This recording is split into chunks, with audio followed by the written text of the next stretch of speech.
Welcome to episode 4. This is 4, right? Correct? Yes, Yes. yes. Episode 4 of Small Screen Cinema with Tabitha and Dad. That's Tabitha. I'm Dad, also known as Vincent or that dorky white guy, however you want to put it. Uh, we are going to do one of Tabitha's movies. We are going to do a movie called Foster and Laurie. And I thought it was going to be a romantic comedy, with the name like that, but a My little bad. bit different than a romantic comedy. Tabitha, tell us about Foster and Laurie. All right. So, Foster and Laurie is based on a true story of patrol officers Gregory Foster, a black man, and Rocco Laurie, a white man, who were ambushed and murdered one night. Um, so yeah, very, very romantic, very funny. I'm sorry, I don't think it's funny, to be clear. So, this telefilm aired on CBS November 13th, 1975. And with that, we have now covered a movie on all three major networks. And that's all there were back then. I know. Our first two were from ABC. Last week was NBC, and now we got CBS. We're covered. It ran against The Streets of San Francisco and Harry O on ABC. I get off in the weeds so much. The episodes of Streets of San Francisco was called Dead Air, and I vividly remember that one. It's got Larry Hagman playing a sexist bored DJ under suspicion of murdering one of his pregnant fans. You should watch that episode if you don't watch any other. And Okay. Harry O is a private detective show that ran for 2 seasons. I've never watched that. See, Harry O was on when I was a kid, and I went to middle school and high school with a kid named Harold O'Daniel. And every Mm-hmm. time I heard Harry O, after meeting Harold, because that was after the series is over, Harold O'Daniel, I wanted to call him Harry O, but I didn't. Well, that was nice of you for holding back. On NBC, it ran against Ellery Queen and Medical Story. Ellery Queen was a 1 season detective show starring Jim Hutton. Medical Story lasted 11 episodes, and I couldn't even find a synopsis like on IMDb. I found one later, but IMDb didn't have one. Yeah, I've never heard of Uh, those two. yeah, it was my guess. And when I went to Wikipedia, it confirmed this that it was like a medical version of Police Story, like an anthology show just set in the medical world instead of the police world, Okay. which sounds like a good idea. It's too bad it didn't catch on. The teleplay was by Albert Rubin, based on the book by Al Silverman. Rubin doesn't have a huge list of credits. He wrote 5 episodes of Have Gun Will Travel. That's one of the westerns my stepdad really liked, so I've seen that against my will. He was an associate producer on that show as well. He worked on several episodes of a show called NYPD that ran 2 seasons, not to be confused with NYPD Blue, which ran 12 seasons. He was also the story supervisor on that, so it seems to have kind of been his baby. He did a few episodes of Room 222, a couple of. That's room 222. Right, that's what I meant. I've never seen it. Room 222. Apologize. Yeah, that was very popular when I was a kid. Was that a? It's a sitcom, right? Yeah, and Kieran Valentine was in it. Gosh, I can't remember who else was in it, but we watched it growing up. Hmm. 2 episodes of Kojak, and then two of the Kojak TV movies from the 1980s. I didn't find a date of birth or a date of death, but his last writing credit was for the TV movie called Incident at Dark River in 1989, which was co-written and starred Mike Farrell from MASH. Oh, Interesting. Yeah. Al Silverman again wrote the book that this telefilm was based on. He also wrote I Am Third with Gail Sayers, which was adapted into. Brian's song. That's correct. And trust and believe, we will get to Brian's song. The Blu-ray is sitting in my Amazon cart right now. Silverman passed away in March 2019. This movie was directed by John Llewellyn Moxey, and he's probably going to come up a lot on this show just because he was an extremely prolific TV movie director. He was born in Argentina, but I believe his family's British and they were just there, living there for his dad's work. He directed a fun TV movie that I really like called The House That Would Not Die, A Taste of Evil, The Night Stalker, Yeah. A Home for the Which we'll get Holidays. to. Yes. Genesis 2, The Strange and Deadly Occurrence, Smash Up on Interstate 5, which is also on my list. I have seen that. Whoops. I gave it away. Hopefully we'll do Don't that so don't far ruin down the road. the game. Panic in Echo Park, Killjoy, and The Violation of Sarah McDavid, among many, many others. He also did a lot of television. He did Magnum PI, Scarecrow and Mrs. King, Miami Vice, and 18 episodes of Murder, She Wrote. He passed away in April 2019. This movie stars Perry King, Dorian Harewood, Talia Shire, and Jonelle Allen. Excuse me. And did you see the two future Barney Miller stars in there? No, but I saw James Wood. Well, yes, but okay. Um, Ron Glass and Max Gale are two of the doctors. Really? Yes. Huh. And Dad, did some people call you Wojo? Yes, they did.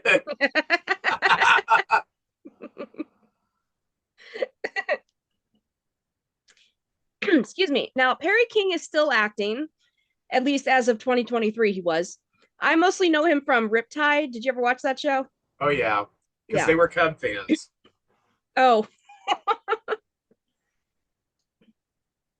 something interesting in his credits is he voiced Han Solo in the Star Wars radio dramas. I didn't know there were such a thing, but that's pretty cool. He played the president in The Day After Tomorrow.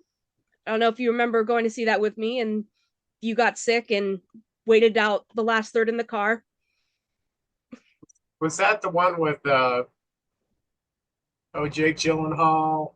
Yeah, And it got really cold, or yeah. yeah, I remember it. He was in Class of 1984. He's just done a ton of stuff.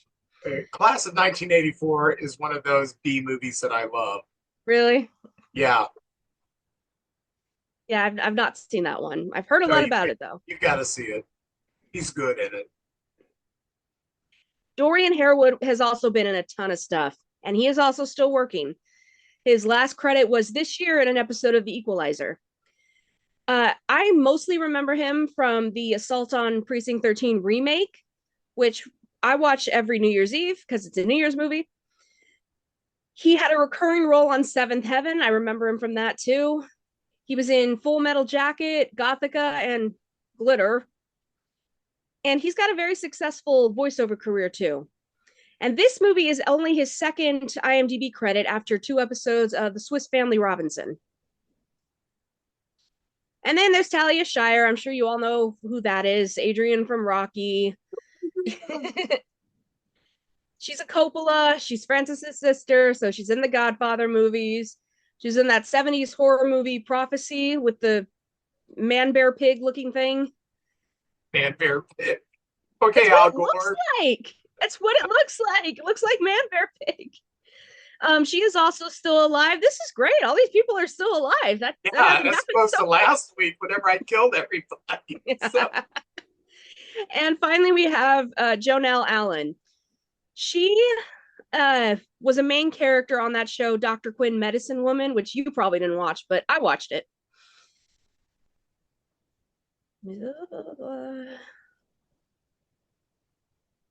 I lost my spot. Give me a second. Okay. She was on a short lived soap opera called Generations, but even short lived soap operas have like 500 episodes. She did Cagney and Lacey, Trapper John, The Love Boat, What's Happening, and Barney Miller. She got to play Rosa Parks in a TV movie called The American Woman, Portraits of Courage. I remember her as the main villain in the pilot of Policewoman. And I remember being very taken with her. I thought she was so beautiful and she gave such a compelling performance that I walked away from that episode wishing the show were about her instead of Dickinson. see, Angie. I kind of felt like she didn't steal the movie, but the scenes with her in it were the best parts of the movie. Yeah, agreed. She is a Tony nominee. She's done a lot of stage work in her life. She is also still alive. Okay, that was a lot of background, but I'm done. Done. Okay, You're not going we to can mention start now. James Woods? I'll get to him. He's got a small Okay. part. Yes, James Woods is in it.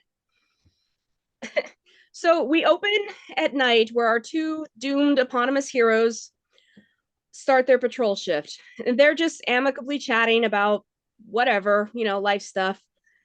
Foster's wife wants him to quit the force.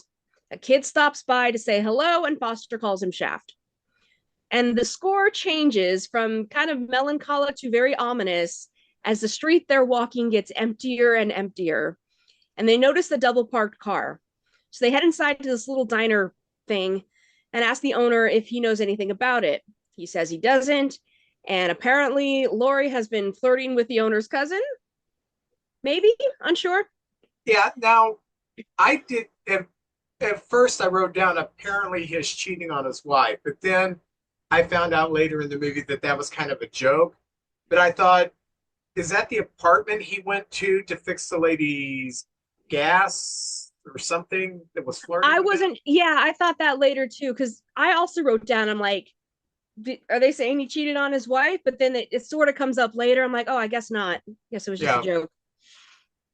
So they walk past three guys, and as soon as they get past him, the three turn around and just open fire on them. And one of them looks actually does the third one fire at all? He aims, but he No, looks he does not okay. fire. Yeah. Uh he looks pretty shocked and upset at what just happened. The other two are pretty proud of themselves. They all take off, and we pan over to see that the diner owner saw what just happened. So there's a few other units patrolling the area when the 1013 comes in. A crowd has gathered around them, and the other cops show up to see who it is and are really upset because they know them, they're their buddies, and they say they're both still alive at this point. They don't wait for an ambulance, they just load them into the back of their patrol cars and drive them to the hospital. Which I don't know the exact history and timeline. I only know this from emergency. Was this maybe right around the time when ambulances started to like give treatment, do more than just scoop and drive? I don't know. Um, I do know that I didn't witness the shooting, but I was in East St. Louis at a convenience store when I worked there um, with Hunt Brothers Pizza, and there was a shooting down the road in another small store, and the guy staggered out and collapsed on the sidewalk, and real quickly there was a pickup truck and they threw him in the back and off to the hospital they went. So I guess there are times when you're not going to wait for an ambulance. And Fair enough. because at first I thought, why are they putting them in the squad car not waiting for an ambulance? And, well, maybe they think they can get them to the hospital faster. One thing that I did notice or that struck me is this opening scene is kind of chaotic. And being the it's shot during nighttime and being that the film is old and you kind of have that old hue to it, it was a little difficult to make out. It just seemed like a lot of chaos. So I rewatched it two or three times to try to, okay, who was shot, who shot them, trying to figure out just the players in that first scene. Yeah, unfortunately, the quality of the version on YouTube, which is the only place I found it, is not great. It's an old movie. Nobody's bothered to clean it up or anything. Um, but later in the movie, they will kind of go back to that scene in a Yeah. slightly different way, so that helps. All right. Okay, so as they're being taken to the hospital, other cops are sent out to contact their wives. There's Adelaide, Laurie, Talia Shire, and Jacqueline Foster, Janelle Allen. And I got to point out that these people are young, like really young. Greg Foster was 22, Rocco Laurie was 23. Um, Adelaide, I believe, was only 19. Or was that Jonelle? One of the wives was only 19. And now I can't remember which one. The Lauries have no children, the Fosters have two. So they both show up at the hospital, and Jacqueline is fairly composed. Um, Adelaide is just kind of losing her shit, which is, I'm not judging her. I would do the same thing. We cut to now. I thought this was weird. They're both being worked on in the same room. Yeah, I doubt if it happened that way. It may have, being it was an emergency, but they certainly would have been separated a little bit by sheets of stuff. But in the movie, I guess for the effect of it being in a movie, and like on twin beds, like Lucy and Ricky, you know. Yeah, it was a little weird. Um, there's a gaggle of reporters have gathered outside the hospital entrance when the commissioner shows up. There's really no information they can give yet, and now we start going into the flashbacks. And we see Greg Foster show up for his first day on the job. He gets assigned to work with Rocco Laurie, and I'm so used to Perry King with a mustache. It just he looks a little strange with yeah. They start their shift, and Laurie keeps up a stream of conversation, and Foster is giving him nothing, just nothing to work with.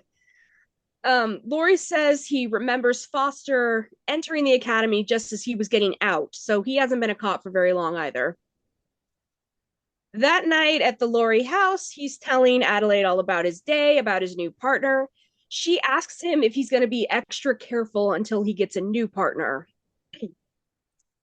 Now, she makes a lot of comments about Foster throughout the movie without ever meeting him that I could tell. Yeah, Yeah. So I was wondering, is she saying this because she is racist? Or, well, she probably is. It was the 70s in some way. But, or is she saying that because she's worried about other people being racist and him being targeted by association? I think it was more that she had latent racist. I mean, Mm-hmm. she she uses a word that is out of vogue. She Yes. says, "Isn't he a Negro?" I'm thinking, boy, I haven't heard that term for a while. Right? Uh, Same. but before that, when they are on their first patrol, they're going through the Fort Apache area of the Bronx, and Laurie is talking shit about the people down there, Mm. and Foster has the philosophy, I want to go help them people, while Laurie's like, these are just trash people. And that tension on top of the black and white thing, uh, they kind of got off on the wrong foot because Laurie just kept talking about stuff that you probably didn't realize was terrible to say. Yeah, for sure. I think not that it's an excuse, but I think a lot of what Laurie says comes from just ignorance, you know? Yeah, He doesn't yeah, understand the situation, the people, he's not lived that life. yeah. And I mean, I've told you many times, I went through K through high school, and we only had two black kids ever the whole time I went 13 years K through high school in our school system. And they were bused there because we had a hearing impaired program in grade school for a couple of years, and they were bused there from there. But I grew up in a town that was lily white, and I never had interactions with any African Americans, any interaction of substance until I got into college. Mm-hmm. So there are people who have been living that life, and I lived 10 minutes from Alton, which has a large black population. I lived 20 minutes from East St. Louis. So it's not that I was in Idaho, you know, but Yeah. in our own communities, we get sheltered and just don't have interaction. Yeah, it's interesting. The where um where I grew up and where I still live, it's not like a big city or anything, but it's a pretty melting pot of a city, you know. I always had different race kids in my school in my classes, but then I would hear about from my friends who went to another town not very far from us who just didn't have that experience. And I'm like, but how's that possible? You live so close to me, you know? Yeah. It's just interesting how isolated you can get. Yes. Hmm. Anyway, at the Foster house, he is not happy with his work situation as it is, but he does brighten up around his little boy, and it's so cute. There's just little chubby babies. He's adorable. Jacqueline is not happy about any of this. She does not want him being a cop. She knows, and she says they're going to put you with some white man who's not going to care what happens to you, and who's only going to be out for himself. And systemically, she's not wrong. I totally Yeah. understand that. Yeah. So things are a little tense between them. And the next time we see the police station, the commissioner is starting some new program called neighborhood police teams. So they're still riding together. We cut to them in their squad car, and Laurie is mocking that whole idea. Foster likes it, but argues that those teams should be on foot, not in a car, so they can see more and help more. And Laurie points out, well, if we were on foot, that makes us much more vulnerable to an attack. Now we start cutting to the three shooters before the shooting. This hold on. Yeah, we see the one who didn't fire, and he's real young, like he still looks like a teenager. And he's just questioning the whole thing. He says, what does killing a couple of pigs have to do with self-defense? And the older guys say that's the only way to get anyone's attention.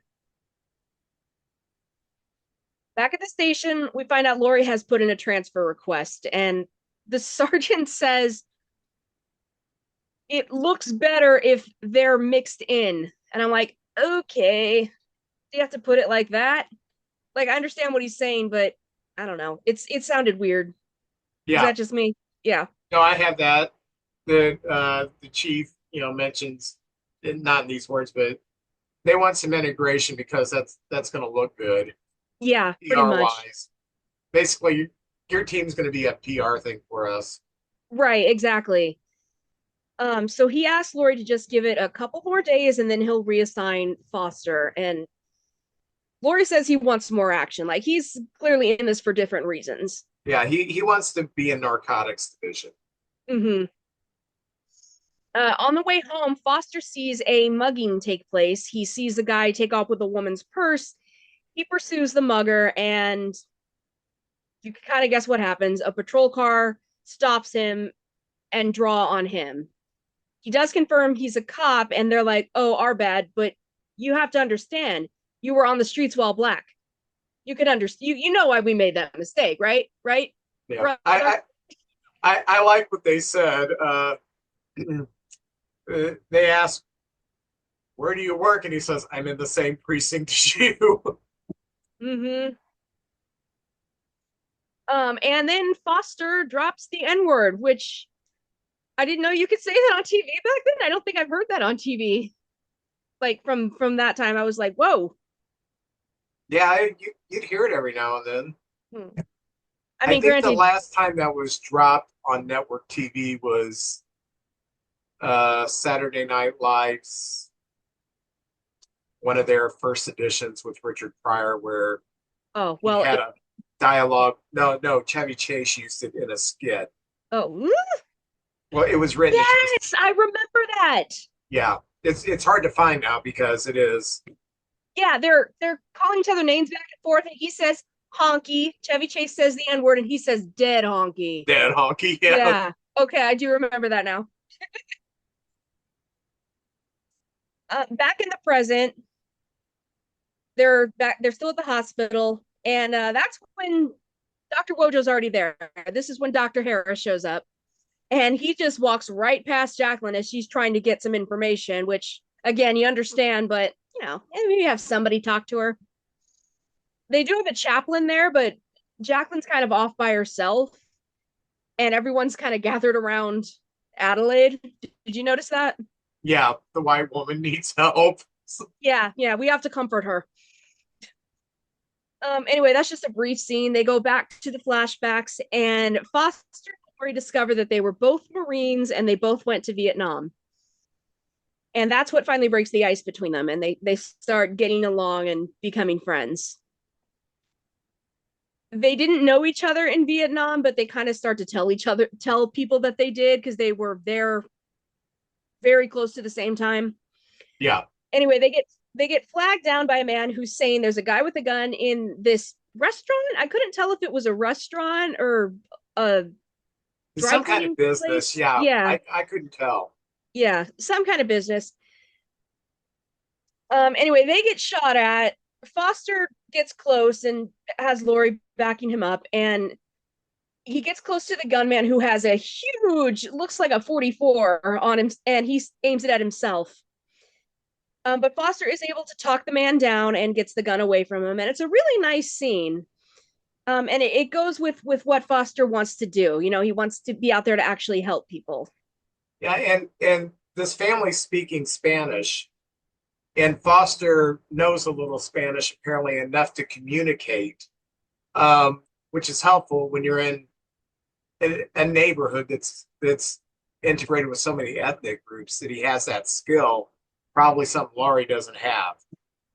Oh yeah, I'm sure. I'm sure he can't speak any Spanish. Yeah, So that guy gets safely taken away, and they get back in their car and they kind of let out some nervous laughter. Laurie's like shaking a little bit, and then Foster expresses sympathy for the gunman. He says that that's why he would rather they be on foot instead of in a car, that they can reach more people before the point where those people reach for guns. And that is a nice idea, and it's something people still argue for today. And, you know, people just aren't having that idea. But I'm not here to be political, sorry. De escalation and preserving life instead of just shooting citizens should probably be the goal, is all I'm saying. and I like how when they're driving, they're talking about. I was expecting like a full artillery attack because they were both in Vietnam. Like they were kind of talking about. I was kind of expecting something worse than this, and Yeah. just a couple shots fired at me. Kind of nothing when you've been to Vietnam, I guess. Oh, I'm sure. Yeah. There's a whole, I mean, Riptide is one of those shows. Like in the 80s, there was just a whole slew of kind of like action shows all about Vietnam vets. Yeah. So that night at the Laurie house, Rocco tells Adelaide that now Foster's his bestie and he wants to stay partners with him. And again, she's like, is that a good idea? Lady, you need to stop talking, okay? At the Foster house, Foster wakes up from a nightmare about Vietnam, speaking of how bad it must have been. Jacqueline soothes him until he's like, oh, I'm late, gotta go. And in this scene, when they get up, you can see that she's pregnant. She asks him when he's going to be done with fighting and killing. He says that as a cop, he feels like he can be somebody and that he's not trained for anything else. She says, you could go back to school. He's like, we really can't afford that. If I'm in school, who's paying rent? Who's buying food for the kids? And he argues that all she sees is killing, but that people look to him for help and they respect him when he's wearing his uniform, which I just thought was a really interesting conversation between them, their different perspectives. Yeah, and there's a lot of fighting with both couples. Yeah. Um, it's very raw, and part of that is they're very young. And when you're very young and you get married, you don't know how to be married or anything. Anything can set off a fight. So it did look like some. I don't want to say typical, but it did look like some of the bumps early in a marriage that both of them were going through. Mm-hmm. I'm not Yeah. saying there wasn't love and respect. I'm just saying they did a good job portraying that they had issues at home, like everybody does. It wasn't anything perfect. One thing that I did like was um, he did tell her that the Marine Corps taught him to take care of himself. So he's very confident in his ability if he's going to start walking the beat to take care of himself. Mm-hmm. And then comes back with him, yeah, but the Marines is what gave you the nightmares. It's like, Eh, Yeah, yeah, he changes it's the mixed. subject then. Yeah. Um, I did notice now, granted, the Fosters have a kid and another on the way, and the Lauries don't. But did you notice that the Lauries lived in like a house in the suburbs, and the Fosters lived in it looked like an apartment in the city? Yeah. So I'm just saying they probably weren't getting paid the same salary. So he tells Jacqueline that he wants to stay partners with Laurie, and that he's a really cool dude. And she just gives him a look, and it's so funny to me. She's like, "Oh God, it's a terrible idea." At the station, this is so funny and kind of cute to me. Foster sees Laurie being friendly with like another cop, and he gets jealous. Yeah. Like he's all ready to ask him to be partners, and then he sees that, and he's like, "Oh, I see." And I can identify with that because I get friend jealous way more than romantic jealous. Like I was dating a guy in college and his best friend was a girl and he asked me all the time if I had a problem with that. And I was like, "No, I don't care. I genuinely didn't care." Looking back, maybe he asked so much because they were involved with each other. I don't know. But I didn't care. But then like my best friend Natalie, like we went to different colleges and she'd be like, "Yeah, so I was hanging out with this girl Katie or whoever." And I'm like, "Who the hell is Katie?" What's she doing in my place? Pretty much. See, It's so stupid. that's what's good about being an extreme introvert like me. I don't have friends to get jealous about. I'm an extreme introvert too. Um, but yeah, it's silly because you should have multiple friends. That's healthy. And unless you have agreement, you should only have one partner. But with them, I'm like, whatever. You have other friends, it's fine. Anyway, so Laurie then asks Foster out. I mean, to be his permanent work husband. I mean, partner. And they're doing, I don't know, the male equivalent of like twirling their hair and giggling. It's so cute. I kind of thought maybe we could partner. Do you love me? Right? They present their case to their boss, and this when they tell him, like, "Yeah, we were in Vietnam together," which isn't true, but close enough. And they also want to be a part of the neighborhood police team. Now Laurie's kind of on board with, yeah, we can help more people if we get to know them before they get in too deep of trouble. And so their requests are granted. But believe it or not, one black guy and one white guy becoming friends doesn't solve racism. One of the shooters is watching them as they leave the station. And back at their headquarters, the three of them, or headquarters, wherever they are, the three of them are practicing shooting. Real quick, it doesn't say what organization they're a part of. Do you know if in real life this was just like a vigilante group trying to get, or were they like members of like Black Panthers or something? They were an offshoot of the Black Panthers. I do have some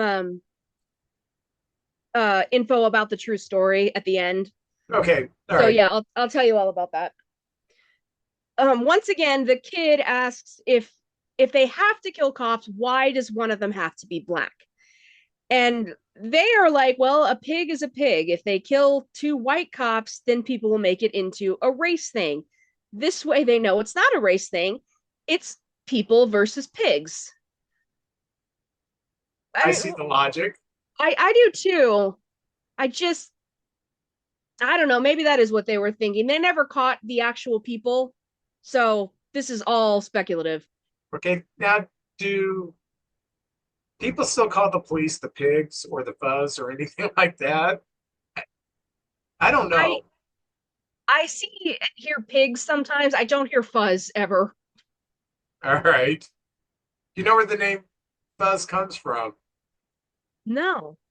Um, Police radios had a lot of static and they would be fuzzy, so they started calling them the fuzz.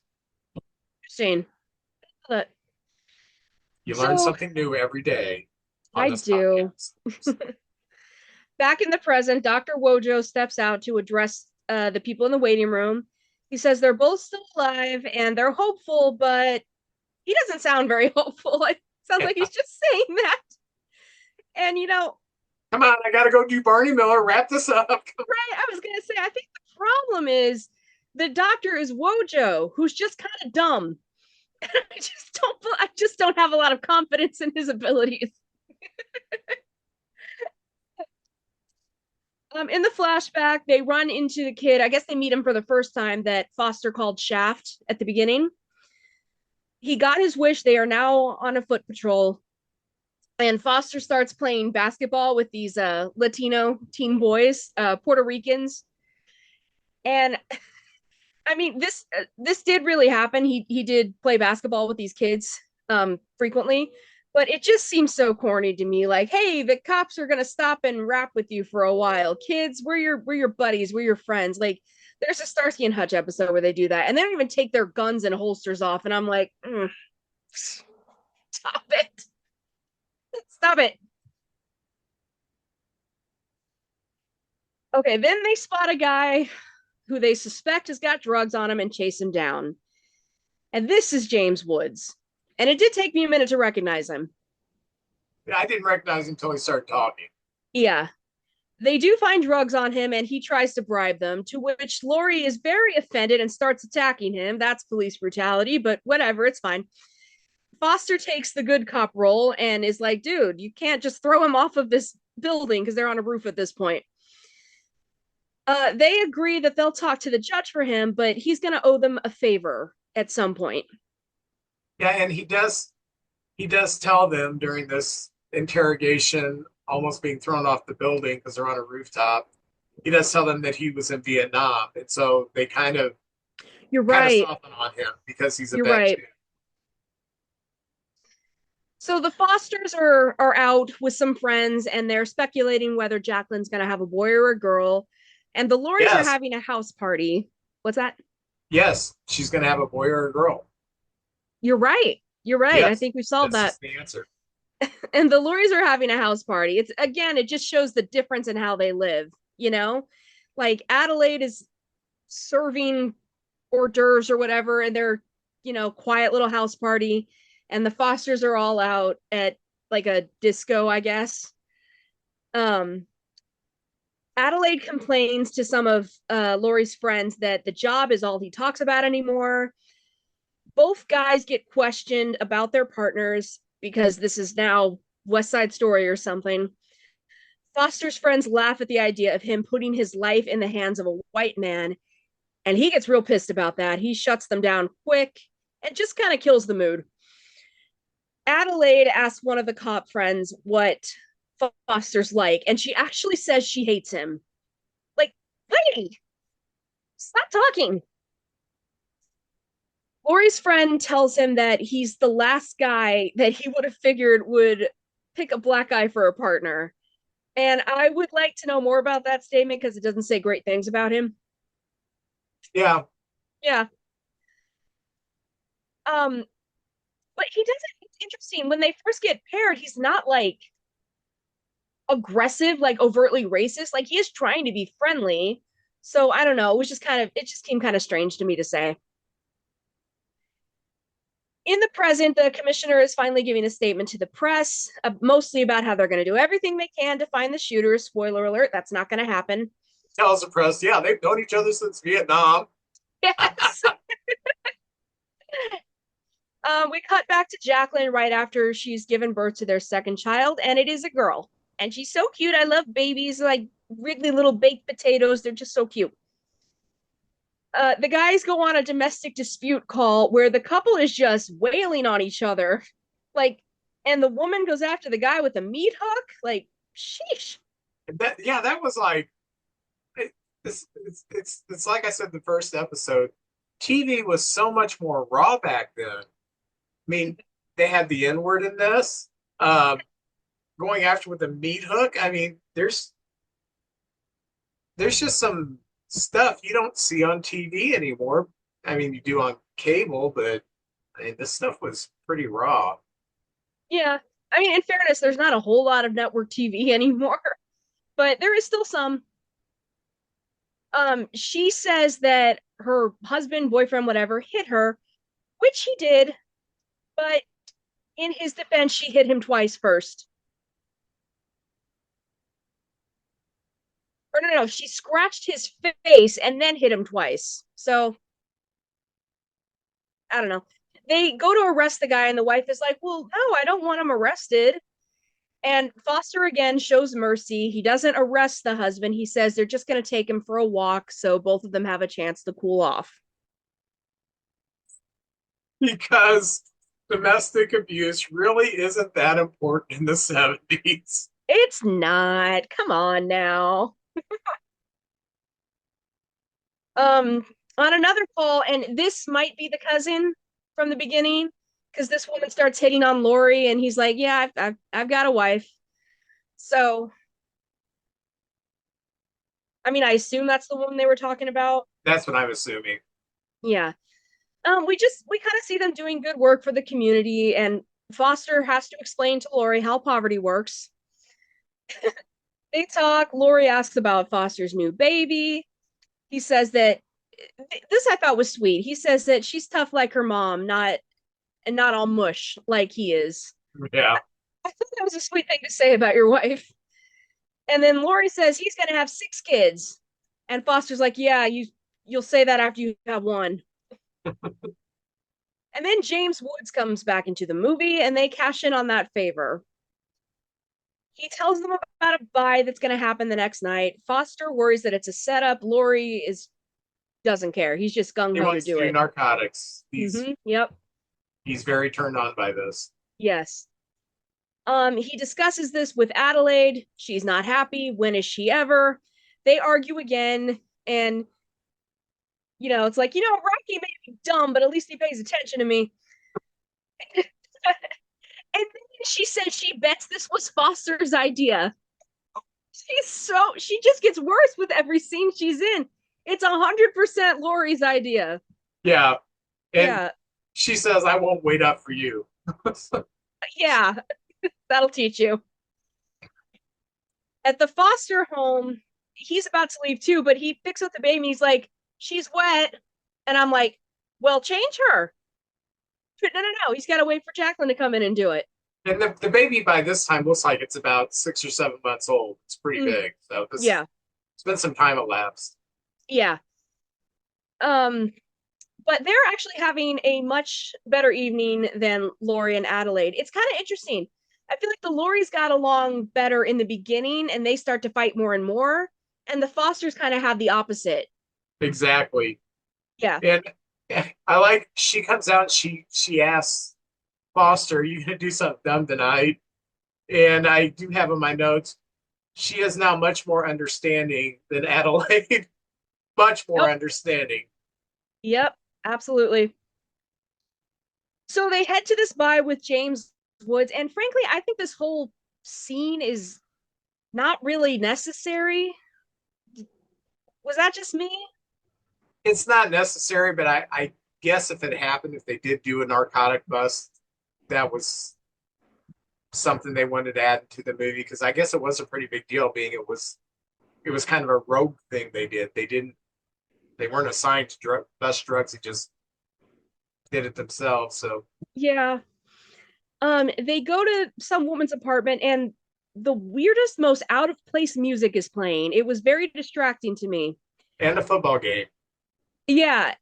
And then the most stereotypical looking pimp rolls up. I'm like, wow. for no Okay. reason at all. We don't know No what he's there reason. for. Nobody knows who he is or anything. No, nobody. He looks at James Woods. He's like, I don't know who he is. Yeah. He's not part of this plan. And James Woods is so nervous. He looks like he's about to shit himself. Like, I don't know how she didn't think, what is wrong with you? Because he is just like, about to completely lose it. Finally, the dealer shows up, and oh my God, Laurie has no idea how to do this. But first, uh, the lady in the house, she lights up a joint and she gives it to Laurie. And so he does the Bill Clinton thing.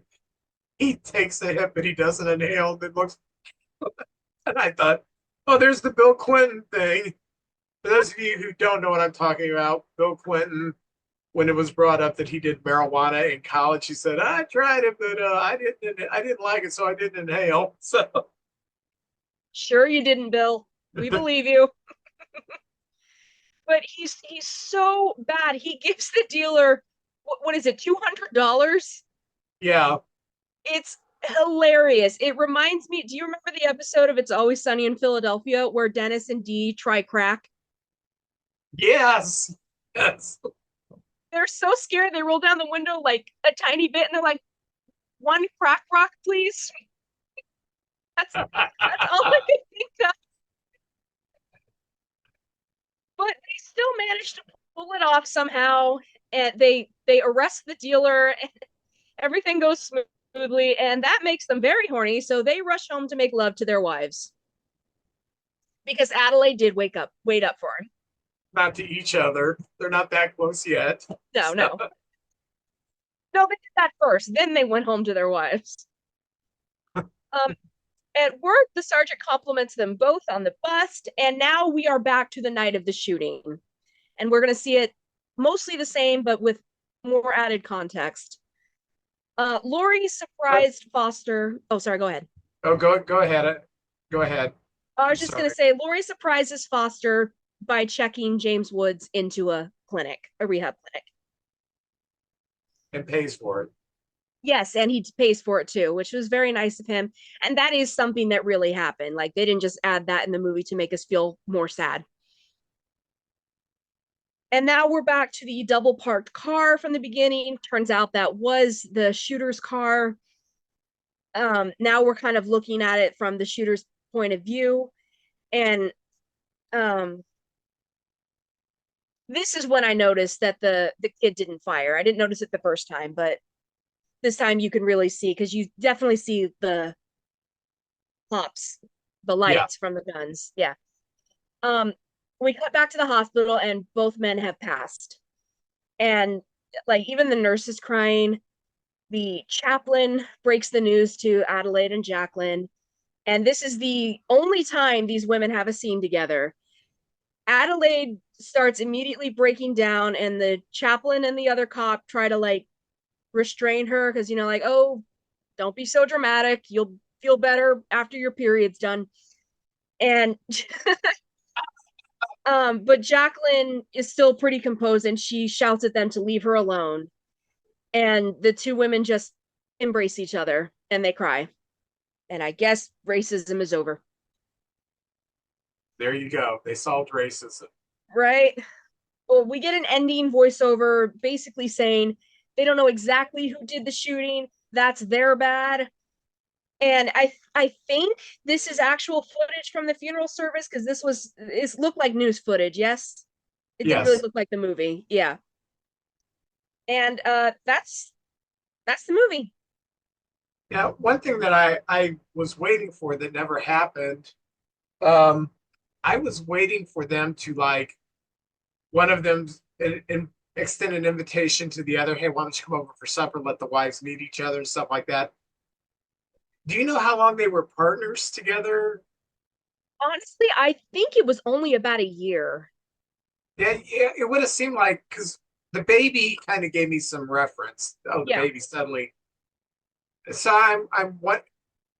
Why, why didn't they like? Hey, we're partners. We should have our wives meet. I think that would have like erased a lot of tension there. Because I I don't agree. I think was either. waiting for that too. Yeah, I don't think either the women ever even met the partners. Yeah, And I just don't understand why they didn't say, hey, why don't we get the wives together? We work together, we get along together, get the wives together, but it just never went there. I agree. I would have thought that would be a natural scene to include. But I don't know, maybe they thought it would hit harder if the wives didn't meet until that very end scene. I don't know. I'm unsure if they met each other in real life before the killings. But I do have some true facts about the case. First of all, Greg Foster did not make it to the hospital. He was hit at least twice in the head. And without going into too much graphic detail, the other cops could tell he was gone when they got there. There's nothing you could do for him. Laurie was shot, and people could hear, witnesses heard the gunmen speak, yelling to each other. Was shot multiple times in the groin after he was already down. Ouch. I know. Yes, they were both down, and the shooters stood over them and shot more time, several more times. Rocco, Laurie did survive to make it to the hospital, but died shortly after arrival. According to articles I read, there's one really good long article about this whole situation. Um, the killers were part of a group called the Black Liberation Army, which is what the article says is a violent offshoot of the Black Panther Party. Two of the shooters fled the scene in a Chrysler. The third ran off on foot. The murders took place on January 27th, 1972. So this movie came out only a couple years after this happened. See, yeah, I said the checking in the drug dealer happened. The basketball really happened. Foster reportedly once told his wife that Laurie was the only white person he trusted. Yeah, Jacqueline Foster was the one who was only 19, and I can't imagine being widowed with two little kids at 19. Adelaide and Jacqueline became friendly after the murders. Neither woman ever remarried. Adelaide said that Rocco had wanted kids right away, but she wanted to wait a while. She thought they had more time. So it's just really sad. Wow. Well, do you think that I saw this at the original airing, or I've seen it since, or was this the first time I watched it? This is the first time you've watched it. Oh yeah, I'd never heard of it, so this is the first time I watched it. Um, would you give it a classic or a trash it? I would give it a classic. This when I first saw it, this it really stuck with me for a couple of days. Yeah, I would give it a classic. This is a well done TV movie, and they did a great job of showing how the dynamic shifted from we don't trust each other to a partnership, uh, and their shared vision that finally came together of let's make this community better, and not just be cops out there doing cop things. And yeah, you still see that today. There are people like me who have the philosophy that the like a domestic dispute, yeah, the cops have to be there to break it up, but there should also be a social worker present who has some skills in talking to people like this because police generally are just trained, see the problem, fix the problem, and not and Foster saw life as more nuanced. And I could do good as a cop. I can help people as a cop if I'm more compassionate. So Yeah, and then Laurie kind of jumped on that too when their partnership uh, began. So yeah. very good. I did like this movie, um, and I would probably watch it again if I have time sometime before I die.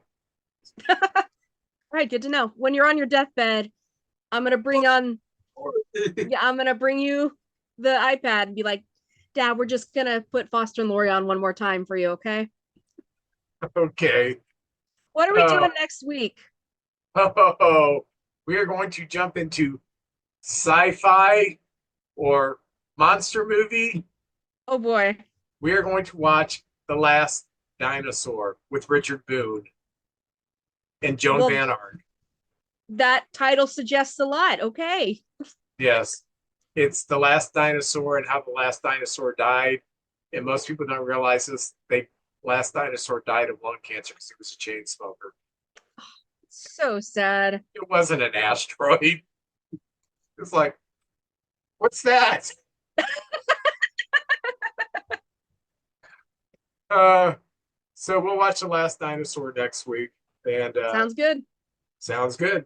Well, thank you for joining us. And remember to subscribe to our YouTube channel, Small Screen Cinema with Tabitha and Dad. If you subscribe, you will be greatly blessed. Know that. But hey, tell evangelists say that all the time. If you subscribe, something great's going to happen to you. That's So right.